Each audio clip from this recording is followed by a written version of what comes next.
And hello, Helen. Welcome to the Spiritual Talk. Hello, Paul. I'm really excited. And this is your My first time. This side of the camera. Yeah, absolutely. So how does it feel? Like I say, I feel really excited, and it's nice to be able to ask, because normally I'm sat behind the screen, and there's lots of questions that fly through my mind, but at least I'll be able to ask them this time instead of, just putting everyone else's forward. So yeah, it'd be a real novelty for me. So as the audience will know, this is on a pre-record. So we've had to pre-record this because our lovely guest is literally the other side of the world. And the reason why Monique is not here, because I believe must be 3 o'clock in the morning in Canada, Vancouver. So it was a bit of an ask, but we've managed to pull you forward and bring you out in front of the screen. Bench. Yeah, absolutely. But the problem is because we've got, we are almost international, aren't we? England, Vancouver, and our guest today is from Australia and Sydney.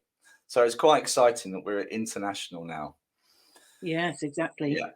Yeah. So let's talk about our guest, because we are really honoured to have this lady today. I know she's a really busy lady, and we was talking just before we went live that she's been online teaching all day, and she's given up some of her time to come and talk to us here on Spiritual Talk. So I'm really looking forward to it, to getting to know her a bit better.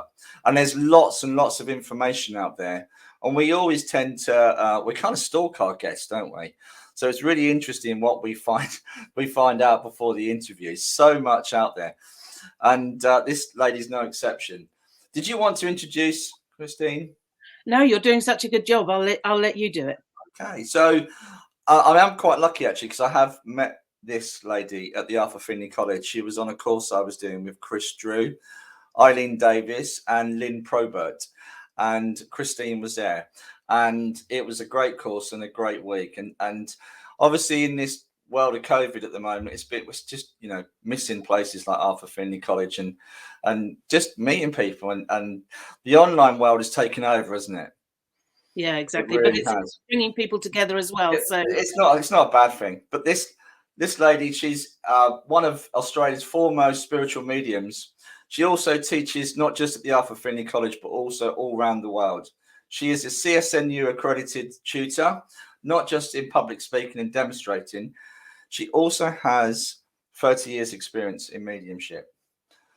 And gosh, I just made her sound really old, but she's really not. She's really not. The other really interesting fact, she comes from a family of mediums, which we're going to get to the bottom of and talk to her about that. So we almost want a drum roll, really, don't we? Yeah. Introducing the lovely Christine Morgan. Good morning, or good afternoon, or good evening in Sydney. Yes, good evening. Good morning to you both, and good evening for me. Thank you for having me. Well, thank you for agreeing to come on. And as we were kind of talking before we started press the record, we kind of want to know more about you. We always ask our guest, Christine, more about the person rather than the medium, and your beginnings and your upbringing. And I touched on the fact that you come from a family of mediums. Can you explain to us a little bit about your background? So you do stalk that. You do stalk We do. We try to find as much information about you guys. Oh, that's good. That's good. Okay. Well, first of all, yes, my granddad on my mum's side dabbled with mediumship and was a medium, and he used to give people sittings and that when he was in the Navy on the ships. Oh, wow. Many years ago. Was that the Australian Navy or? No. No, we're Northerners. Jordan. Brilliant. We're all North. We're all Northerners. So you can take the girl out of Britain, but you can't take the British out of the girl. Brilliant. So we're very, very British, but we do live in Australia. So Granddad was in the Navy, Mum's dad, and he dabbled with mediumship. And I say dabbled because he left it alone, but he actually was a very natural medium and was very well known when he used to travel on his journeys of giving sittings to sailor mates, that sort of thing. Yeah. And my grandmother, his wife, was extremely super psychic, a very natural medium, but a super psychic in the way that she taught us how to read tea leaves, do pyromancy, which was reading the flames in the fire, that sort of thing. So I was brought up with a family when my mum had me at 18, so I was very young. I was the oldest grandchild. And so I was brought up with mum's brothers and sisters who were all into, you know, reading jewelry, reading photographs, reading The Flames and the Fire, having your teacup read. So it was a very natural thing for me. And it was very natural for my nana to talk about the spirit world. My granddad, unfortunately, passed very young, tragically. But she used to say to us, you know, granddad was on the stairs or granddad was at the bottom of the bed, blah, blah, blah. So I sort of had this in my sort of environmental background where I grew up, so to speak. Yeah. And then my mum married my dad, who was training to be a medium at the age of 20. And so my biological father, because my mum married twice, he was training to be a medium and he worked, but he actually became a very successful and well-known medium. And he moved from the Northeast down to Cheshire. So he was the president of the Runcorn Spiritualist Church for 40 years. And he became quite involved in mediumship and that sort of thing. So it was a very natural thing. I sort of was a reluctant medium. I didn't really want to do it. But being in the family, it was talked about, it was discussed. There wasn't any fear around it. It was a very natural thing that I grew up with. Yeah, that's brilliant. Over to you, Helen. Because I know you've got loads and loads of questions to ask as well. I have. And one of the questions I've got is, with you growing up in such a mediumistic household, you still describe yourself as a reluctant medium. So I just wondered whether that was something to do with kind of a rebellion against, you know, what you'd been surrounded by. And, you know, conversely, what the turning point was for you to embrace your skill. Okay. Well, even though it was in my family, my parents divorced when I was about 14. So we came out to Australia. My mum had already remarried and my dad stayed in England. But he continued with being a spiritualist and blah, blah, blah. So I always got the conversations and talking about it. I always knew of his involvement with the spirit. And my mum and her sisters, so they talked about it freely. They didn't practice it, but they certainly practiced pyromancy, doing psychometry and reading the tea leaves. In fact, my grandmother was so well known, people would line up and people would ring up and say, oh, you know, could you do the tea leaves? Even our friends of her grandchildren, they loved it. So the psychic side was very much a stimulus and it was normal. So I guess I didn't really take much notice of it. In fact, to be honest with you, I wish I'd listened to my Nana more. I wish she was here now, because she used to talk so freely about the spirit world and openly. And she used to always say it was a very natural thing for her and a very natural world. And it was very natural for my granddad, her husband. Mm-hmm. So, of course, my mum is very mediumistic and would talk about seeing people and had experiences. And we were told never to hide anything. We were always taught to be it open. However, I went on the journey of being a teenager and growing up. I became a hairdresser, a makeup artist, and I was into boys and clothes and bands, going out clubbing and having a drink. And I was into being real, right? I was into just being me in my life. But in my late teenage years, I had a lot of strong dreaming experiences that forecast different things. And I'd say things and get up and have a dream, and then it would be on the news the next night. So the psychic side was being stimulated all the time. And eventually, probably around about the age of 19, I came home to visit my dad, who I had a lovely relationship with, and he started taking me to the spiritualist churches. And I sat in the back of his church at a development circle, and I thought, oh, this is full of old ladies with blue rinses talking to the dead, and I'm not into this. I want to go to a club and have a drink and party and blah, blah. And I was just a typical 19-year-old. Yeah. Anyway, he took me to a few services, and every time we went to a service, I kid you not, when a very good medium was working, I was always told, you will be up here doing this one day, young lady. And I used to just laugh it off. I used to laugh it off. And Dad used to say to me, if you ever feel the need and you're ready, perhaps do that. But I was really involved in my career. I love the hair industry. I love the fashion industry. So I was really involved in it. And then I started to have very strong experiences in my 20s where I really couldn't deny it anymore. I had to go and find out about it. So I rang my dad, and the first thing he did was pack me a box of silver birch books. So Wow. spiritualist sent me all this spiritualist paraphernalia, which I knew about spiritualism, obviously, but he sent me a lot of information about the research. He got me to read Silver Birch and everything. And so I started thinking about it, but I was so reluctant because it just wasn't the done thing for a young girl, right? It just wasn't the done thing. And so I ended up looking into Buddhism. I ended up doing meditation groups and different things where I thought perhaps I could get some answers about different things, but I never really applied myself seriously till probably around about mid to late 20s, when experiences happened so strongly, I had to find out, because, I'd go and talk to someone and I'd have a few drinks, and the next thing I'd be saying, oh, your dad's called Jack and he's standing here, and someone would say, but he died 10 years ago. So I started to have all these experiences, and of course the first thing my dad did was say, don't you drink and do that. So that stopped. But that's how it literally happened. One day at a party, I went, oh, I did see them, that I did know this information. And my dad said, don't you ever do that having a drink. But it was a natural thing. Yeah. And so then he said, you really need to start and sit. So I went to, I didn't sit in a circle. I just went to my lounge room and I sat at home for an hour every morning for a couple of years. I had wonderful experiences, and I just knew that I had an awareness of something greater than me that my dad talked about. And I started to recognize it. And that basically set me on the journey of finding out more. Lovely. Because there was a story you told as well about one of the things I saw online about a wedding. Oh, yes. That you went to, which was quite a fascinating story. I don't know if you're happy to share that or not. Yeah. Well, through this journey, I was still hairdressing, and I'd read people's teacups when they're having the haircut. So consequently, I was always booked out. And then I went into the management side of running salons. So I was very busy on the business side. Okay. And what happened was I was working with a particular girl, and she was getting married, and we were going to the wedding, and my husband and I were getting dressed, and I put a pie in the oven for him to have some lunch before we went. And as I put the pie in the oven, the whole of the oven turned into a blue flame.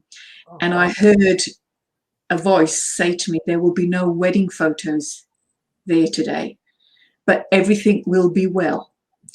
And I had the lady's name, which I won't discuss for privacy, and a Mrs. such and such. And I thought, I took no notice of it and told my husband, and he just say, what you're going to do with this? You need to start finding out more. And I was reading and dabbling, but I wasn't really being serious. Mm-hmm. And consequently, my grandfather had come to me a lot in a dream state and told me about evidence of the spirit and different things. And so I go along to this wedding, and the bride is late, and half an hour later, my girlfriend come in, the bride, and she's all tear stained. And I said, what the hell happened? And she said, well, at lunchtime today, which was the time I did this, the place we were having our wedding photos burned to the ground. And we had to find an emergency place that would take us with the party and blah, blah, blah. Yeah. So when I told my husband, he said, well, that happened at 12 o'clock, which is exactly the time you put the pie in the oven for me. And did you ask her if she knew the surname? I said, no, I shan't do that on a wedding day. Anyway, a few weeks later at work, I managed to get the courage up to say, do you know anybody with the surname of such and such, Mrs. Such and such? And I described the lady I'd seen in my kitchen and the name. She said, yes, my grandmother, but she's been dead for years. Wow. And I was like, right, okay. So these things, that's just one story, and there's many of them. And I've got all my journals of this.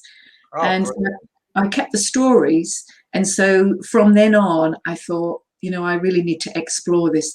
And I started to have very strong dreams of my grandfather. And he literally led me back to my dad for understanding. And I'd hear, ring dad, and I'd ring my dad and say, this happened. So my dad was guiding me over the telephone, still in Britain.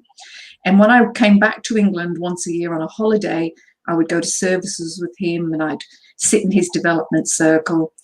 And I did eventually go to a circle for 6 months in Western Australia, but it really wasn't my cup of tea. But I did it for 6 months with a lovely lady who's a a lovely old minister in the SNU now.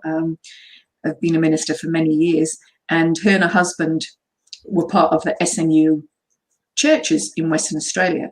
So she asked me if I would do the platform. I'd never done the platform in my life.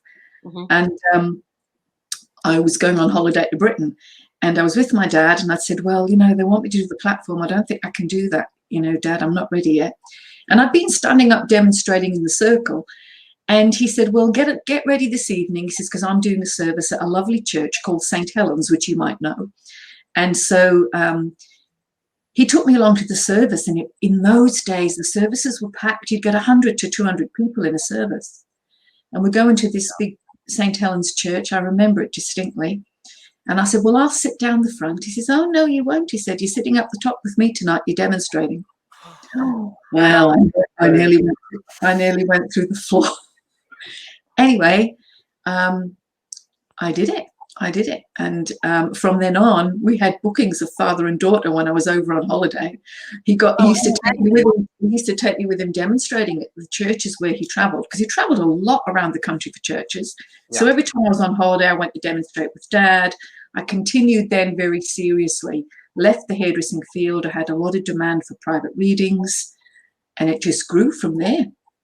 Such a natural continuation. So it seems from your upbringing, your almost the teaching you had from your parents and grandparents, and there you are suddenly. It kind of must have felt quite natural as well for you, even though you was a fish out of water, so to speak. Yeah. It must have almost kind of felt like it was almost like it was meant to be as well. Well, it did, Paul, and I guess I was really lucky that I had my dad to go back to, and I was lucky that my mum, my grandmother, people all knew about it, so I was very lucky that way. And I had a husband who, you know, said, yes, do what you've got to do something with this, because it was just ridiculous then. And the more I started to learn about spiritualism, it made me hungry for education. I remember reading and writing. I've still got files that I wrote essays on for years, and I just loved it. And the more I delved into it, I couldn't get enough.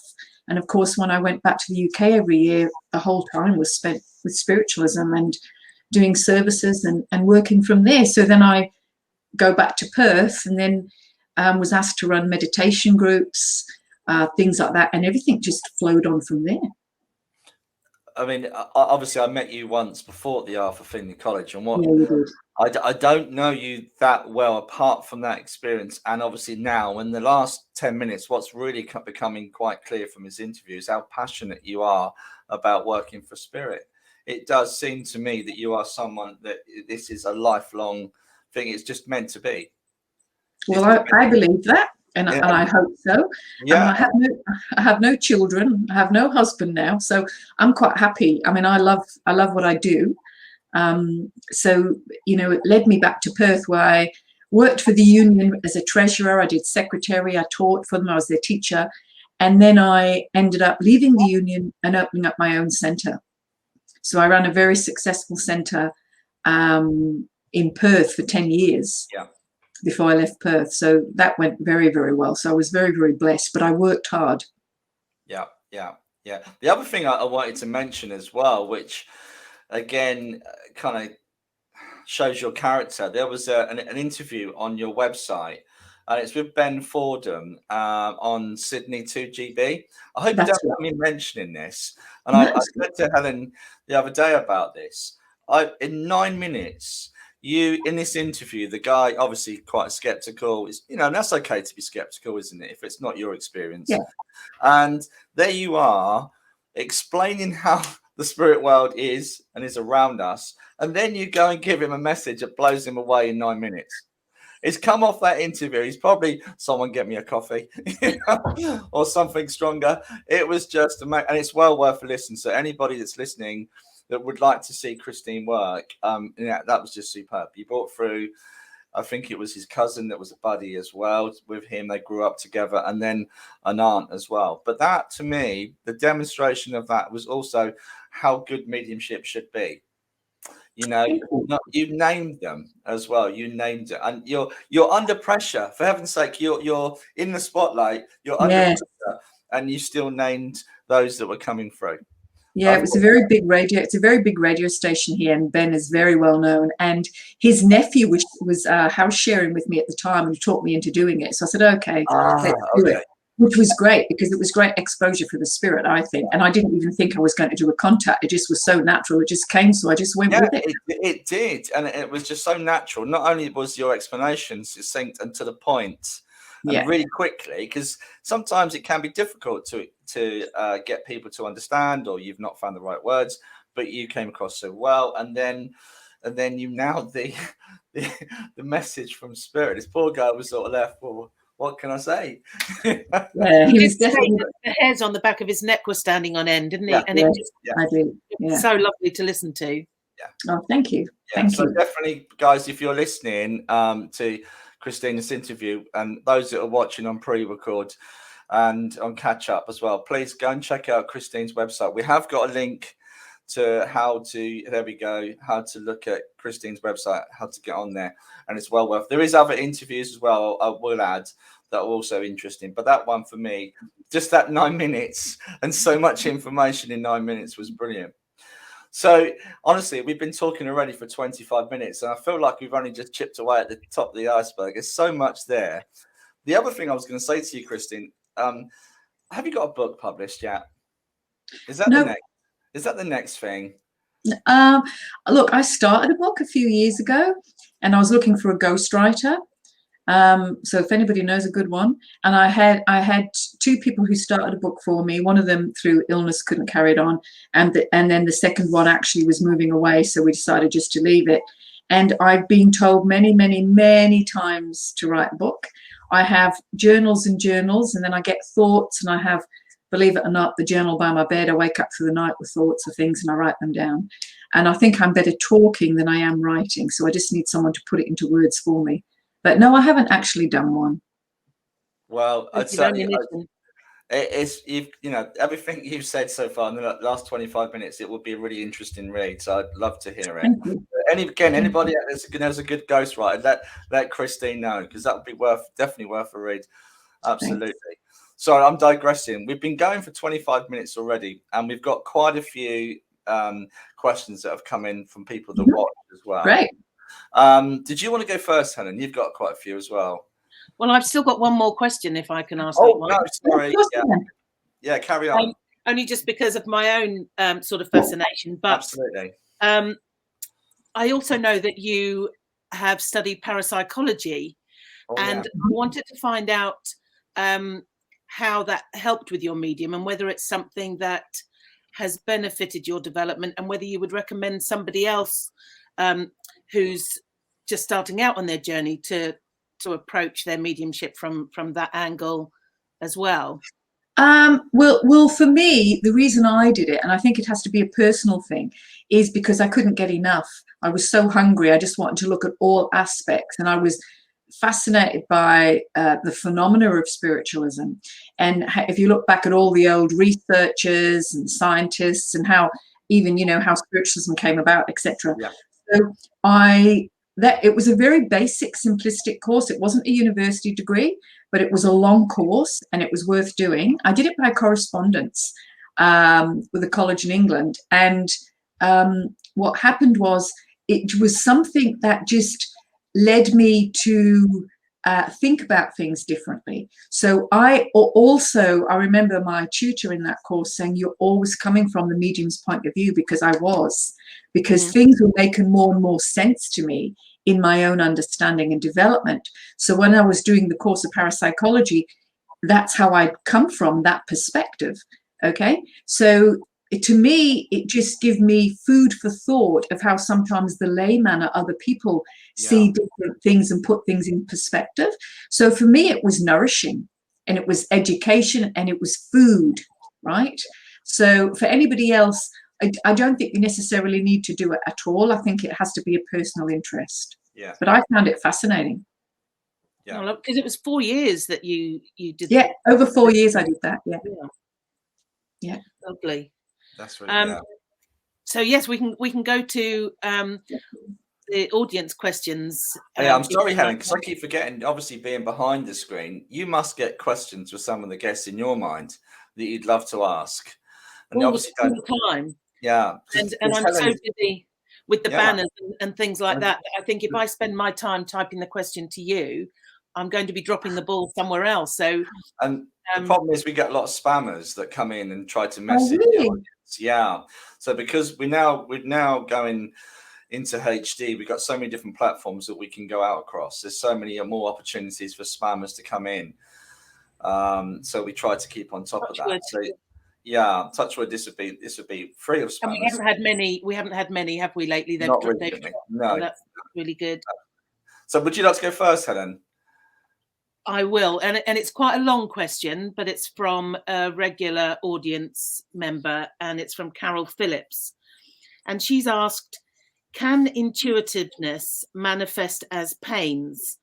I seem to know when something isn't right, and it causes me severe knotting in my solar plexus area, which seems to release, but then it makes me feel rough in her abdominal area for a few days after she finds out what was wrong. I always get the feeling I'm going to hear something and feel worried and stressed until whatever it is happens. Can you work on intuitiveness to change the way it affects you and interpret it more efficiently? Okay, well, in a nutshell, that's all about working on the mind, because intuitively you can feel and sense the sensation of someone's pain. Like you might sense someone's got a headache, or you sense there's a back issue or a leg issue, but that doesn't actually stay with you. What actually happens, it's the brain and the mind grasps that feeling and it replays to you, so it gives you the impression that you're actually holding on to it. Right. But actually the pain or the sensation of that has actually floated through your intuitive mind. It's gone, it's instant. And so the body is feeling it because your mind will actually think that you're feeling it. So the best way to overcome that is to acknowledge, oh, I've got this feeling, and then let it go, not to focus on it. The more you feed that in your mind, you will manifest it. And so that the way to work on your intuition is to understand it, right? So you can practice all you like, but if your understanding's not correct, you're practicing the wrong way.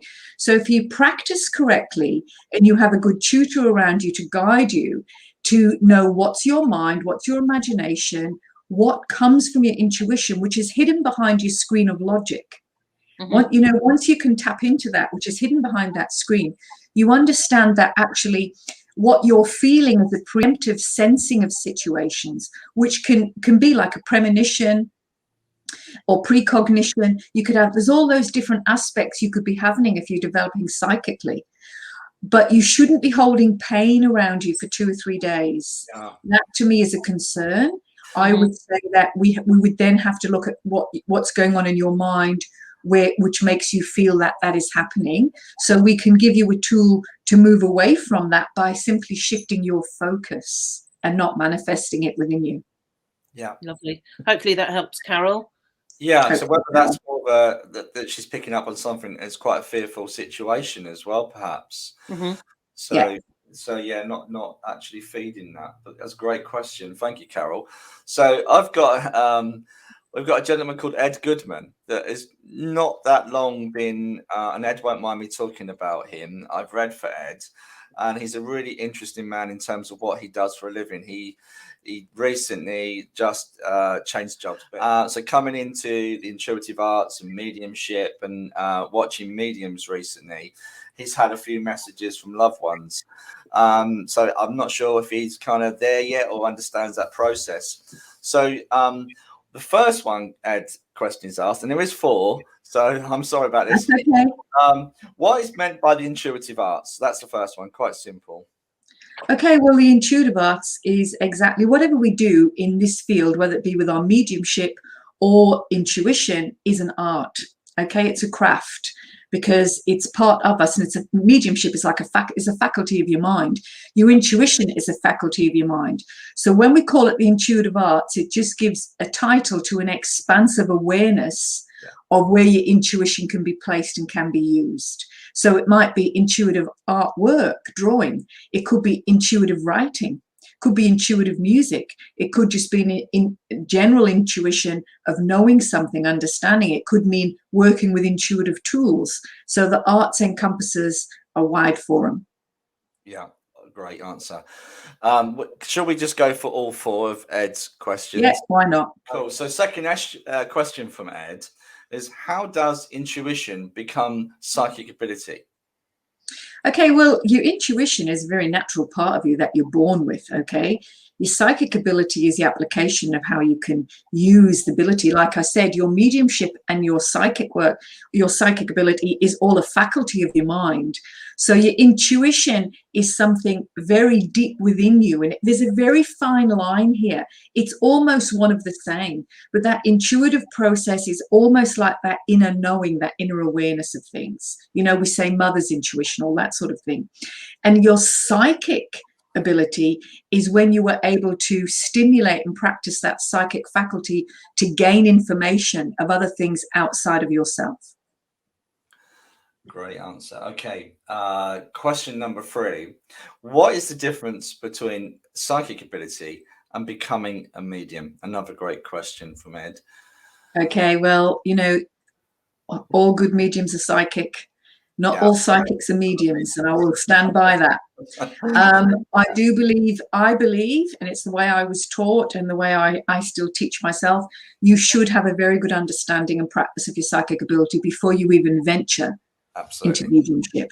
I definitely believe that you need to work and talk to people here before you start talking to those who've passed on. Yeah. If you can't do it in this life, why do you want to do it with the next?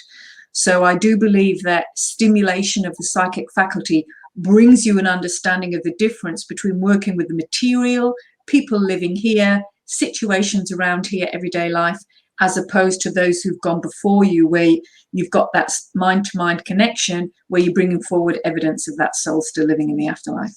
Yeah. And I cannot stress that enough. That's a big bugbear for me.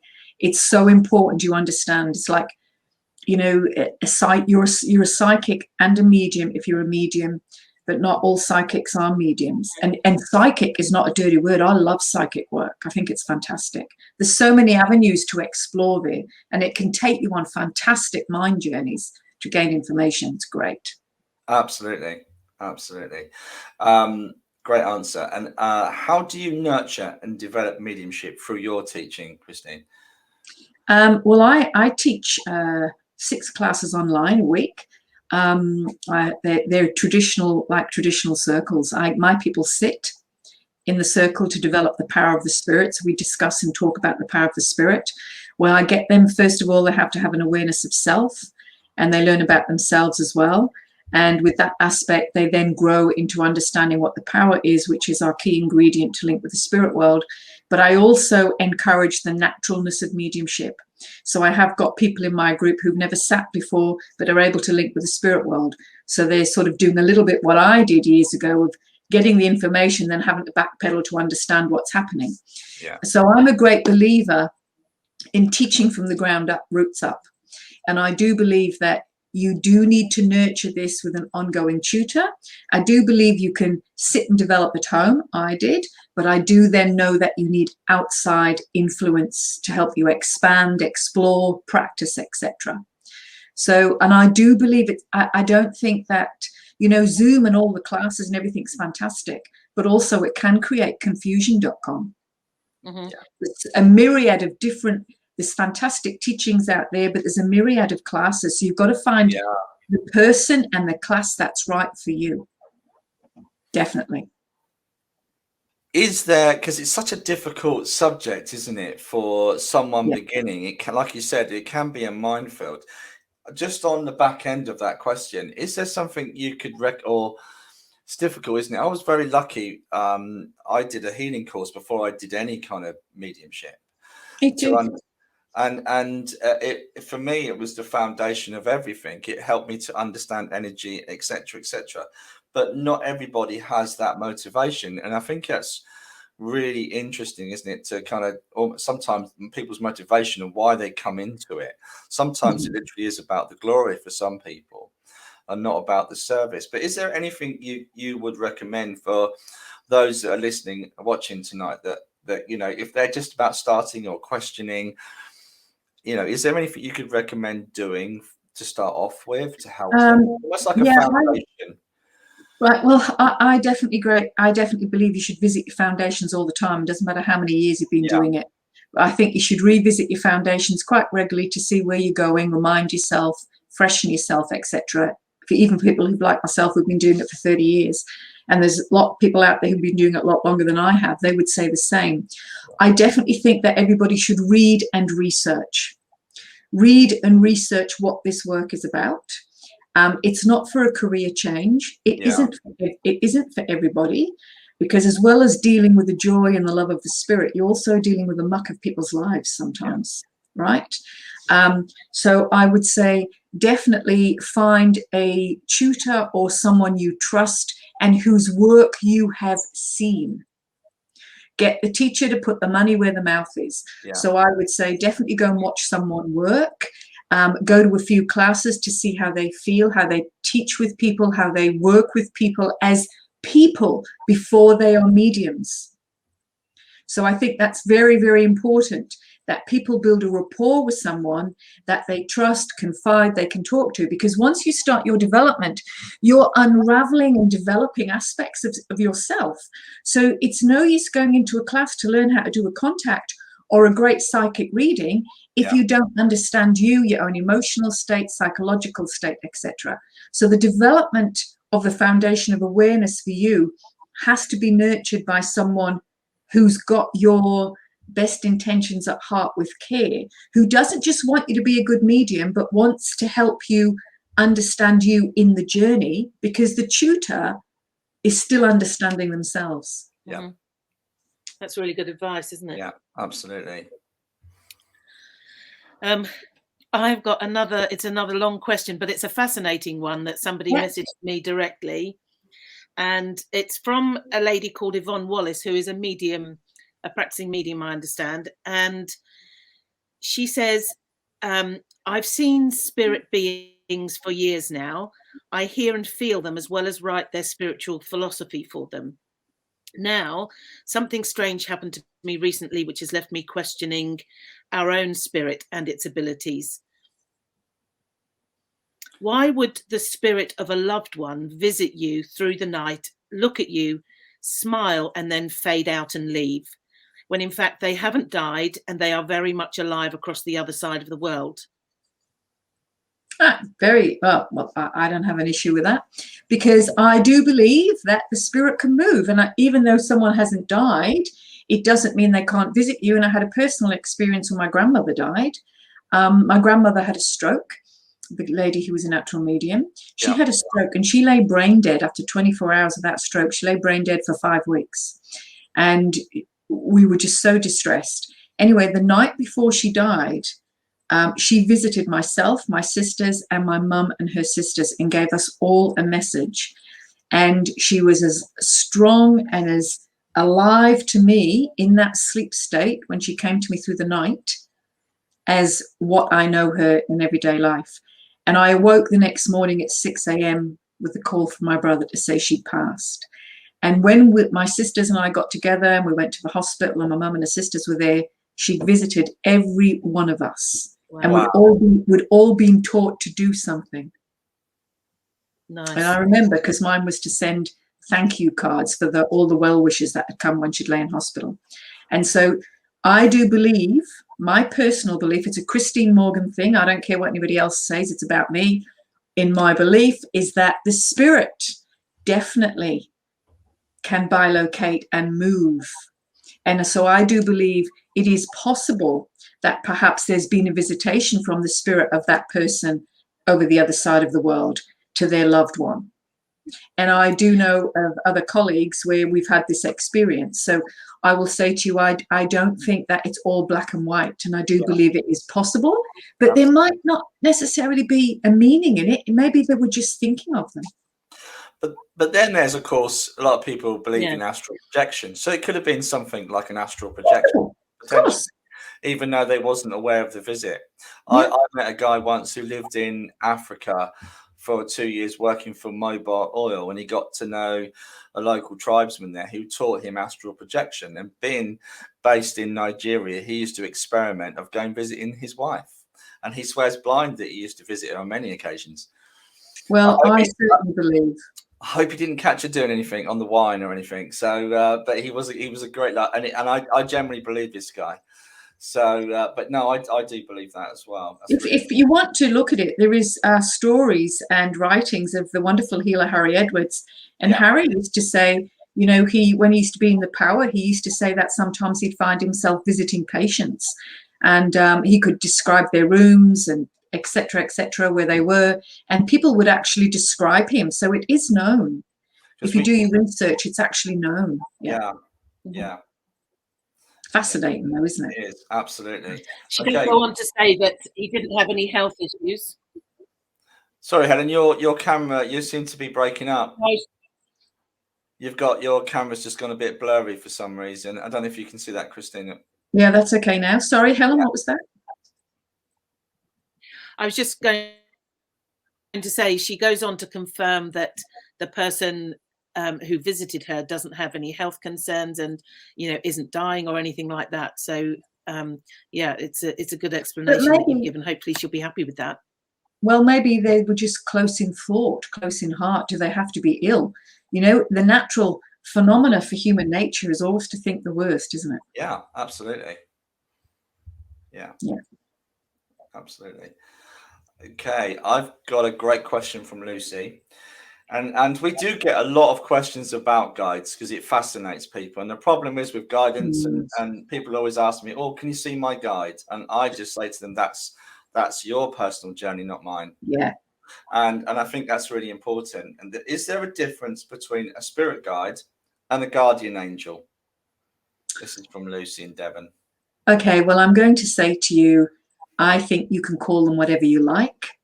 To me, they're just someone who cares for you, loves you, and is interested in you from the other side. So, you know, you could call your grandmother or your parent or your child your guardian angel.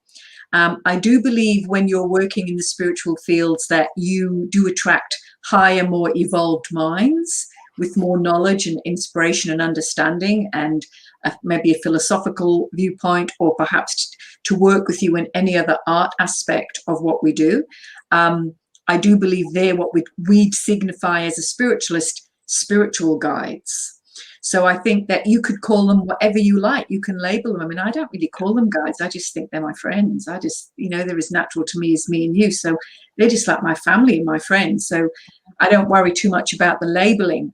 But I do believe that when you're working in a spiritual capacity, and particularly long-term and ongoing through your life, I do believe you attract a higher evolved mind than just your family members.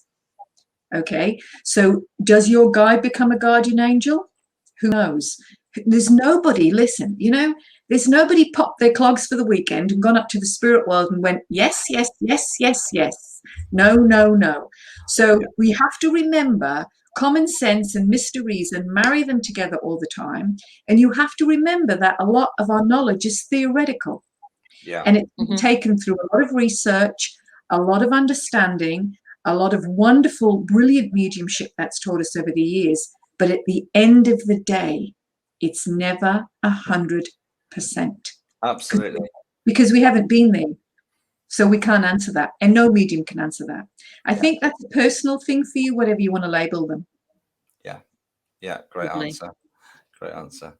There's so many people out there that have so many questions about guides, their roles, what they're here for. I've heard people say, "Oh, I asked my angel to find me a parking space." I've heard that one quite. That always makes me chuckle. Yeah, it's very common, and do you know what? If it works, it works for them. Do you know what? That's great. Well, that's it. That's up to them. I just think it's quite sad that we don't have enough education on it. I think that people have to come into the field to be educated on it, because the outside layman who's not in the field doesn't quite understand it. And I think they can be fascinated with the fact they've got Cherokee Indians or whatever running around them and looking after them all through their life. And that's why we're blessed with somewhere like the Arthur Findlay College. I know it's not the only college in the world. And obviously you have your college, or it's not college, is it? It's a School of Intuitive Arts in Australia. It is, but really mine is just that I have a college without walls, and that's how that came about, because I had the very successful centre in Perth, and then I kept feeling, what am I going to do when I moved to Sydney 12 years ago? What am I going to do? What am I going to do?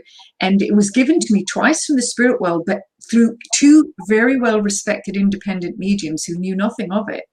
And I got the same saying, the school without walls.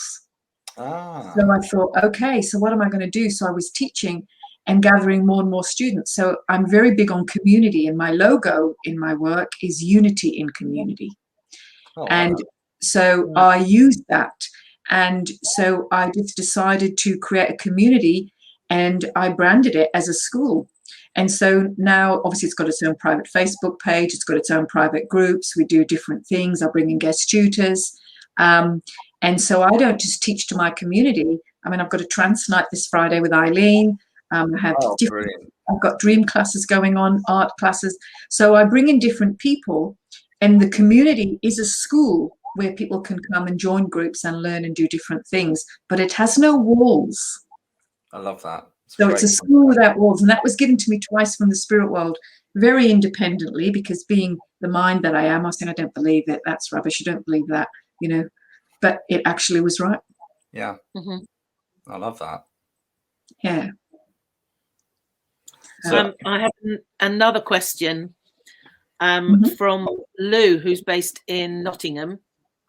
Again, just starting out on her spiritual journey, but she asks, who decides the lessons we need to learn from past lives when we are born into a new life? I think, well, past lives is a massive topic, and I think that's, again, personal opinion. I don't believe that we all have lessons. I just think life's one big experience. And I think you have experiences in your life through social, environmental, upbringings, understandings, education, physiological things that can go wrong, psychological things that can go wrong, that create experiences that you go through. The lesson is if you understand anything about it and take something from it on a positive level. I certainly don't believe there's a spirit guide or a spirit person or a God up there who says you have to learn that and you have to learn that, so you're going to suffer this and you're going to suffer that. I don't go along with that line of thinking.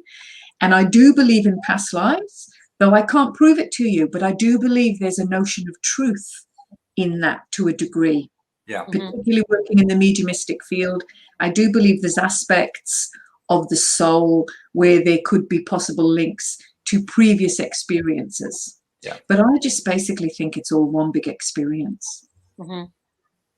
Lovely. It's like a big dance floor, isn't it? And you just do a different dance to a different song or a different piece of music, and you're just moving it different ways, and you have the experience, and you either flourish from it or you wilt, and then you decide what you're going to take from it. I'm in trouble. I'm in trouble because I've only got dad dancing, and that's about all I'm good for. So I'd be in trouble. If it was down to dancing, it's all over.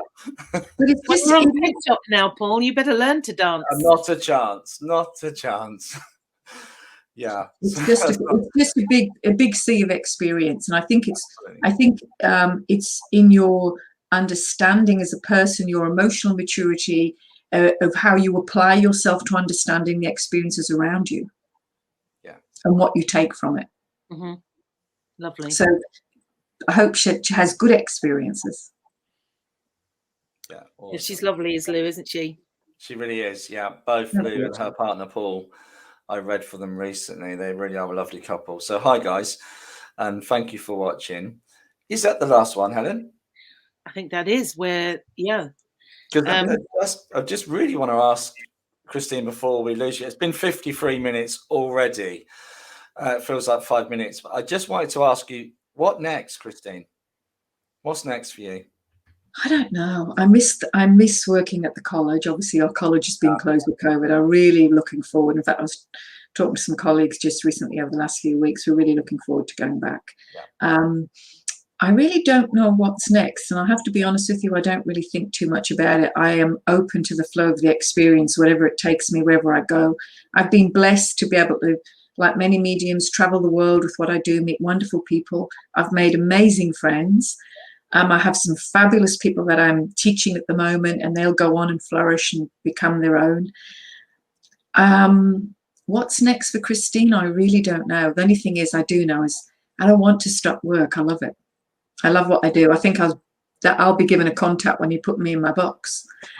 And I'll be talking of the spirit when you put me in the box. I just love what I do. And what I would like, I would like to see more younger people involved. Yeah. And so our mediumship as a craft doesn't die. And that the understanding of the spirit world is made more accessible for younger people. If I can just say one thing, I work a lot with families with suicide, and I work a lot with suicide groups in Australia and around the world. And I work a lot with youth. So for me, it's about doing something meaningful and having purpose with what I do. And I would love to see our work much more open to the younger generation. But of course, generations are changing so quickly, you know, from one year to the next. I would like to see more of that so people can take away the fear and have more understanding, because there's great joy in what we do as well. Because there's another conversation altogether, really, because we look at going back 20 years, 30 years, 40 years ago in this country, in the UK, there was so many home circles. It just isn't around anymore. Okay, I think social media can be a positive, but there's also a lot of negative stuff out there. So I think it's much more difficult for younger generation to come into this field. But I agree with you. It is. And so I think you have to find it. I mean, when I was in Perth, I had a home circle for 10 years there. That only stopped when I came to Sydney. And now I'm happy to say, obviously my groups that I teach weekly are all regular, and some of those people have been with me for a few years. And my home circle here in Sydney's been sitting for 11 years with me. And there's 17 of us every Wednesday night. That's proper dedication. It's fantastic. And they've become mediums in their own right, and healers and writers and artists. We have an Altered Girl in Altered States. We have lots of different things. And so they flourish. But what we've created together is a community in that home circle. And we come and we sit every Wednesday night together. Yeah. 11 years we've been going. Well, in terms of what's next for Christine, from a selfish point of view, I really hope that maybe as a result of this interview, we find you a ghostwriter, because I personally could listen to your anecdotes and all about you for I mean, I can't believe the time's gone so quickly. So I really hope that there's a book in the pipeline soon, so that other people can benefit from, you know, the path you've taken, and your stories will inspire other people. Thank you, Helen. Even your teachings, you know, your craft and how you've learned, and some of the exercises you give. I mean, it's so valuable. And pyromancy, I've never heard of that. That's reading flames. I'm sorry, but that's the first with me. That sounds, I'm going to look that up when I get offline. Yes, look at it. My nana used to sit us down in our gym jams in front of the fire and look at the flames and tell us about the faces and images. And she told us a lot about symbology with the flames. So I was really lucky, but you know, as a child, you take it for granted. So, yeah. Yeah, awesome. Fabulous. Well, can I say, Christine Morgan, on behalf of Spiritual Talk, thank you very much for this interview. Yes, thank you very much, Paul and Helen. Thank you so much for having me and inviting me. It was delightful. Thank you.